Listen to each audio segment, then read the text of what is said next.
राज्याचे उपमुख्यमंत्री अजित पवार यांनी केंद्रीय गृहमंत्री अमित शाह यांची भेट घेतली। अमित शाह यांच्या निवासस्थानी अजित पवारांनी बिहार विधानसभा निवडणुकीच्या यशाबद्दल अभिनंदन केल्याची माहिती।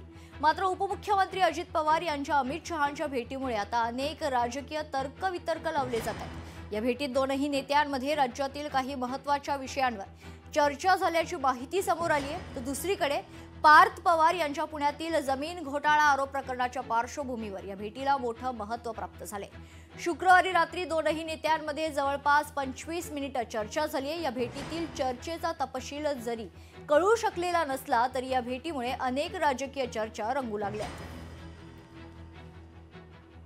अजित दादा का भेटायला गेले मोदी साहेबांच्याकडे हे जरा आपण त्यांनाच विचारलं तर बरं होईल, कारण त्यांच्या मनात काय आहे ते आज मला काही सांगता येत नाही।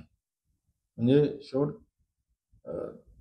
ते कुठल्या विषयाला गेले हाच विषय आहे आणि भेटण्याचं कारण हे प्रकरण ताजं असताना स्वाभाविकपणे या प्रकरणावरूनच गेले असावे असंही माझं मत आहे। मला वाटत नाही, मला असं वाटतं की राज्यातल्या काही मुद्द्यांवर त्यांनी ती भेट घेतलेली आहे। पण अजित पवार अमित शहांना काही निवडणुकीच्या शुभेच्छा द्यायला गेले नव्हते। भेट काही एका दिवसात लगे बिहारचा निवडणूक लागली ना अमित शहा अजित पवारांना भेटणार आहे असं नाही आहे। भेट पूर्वनियोजितच असेल।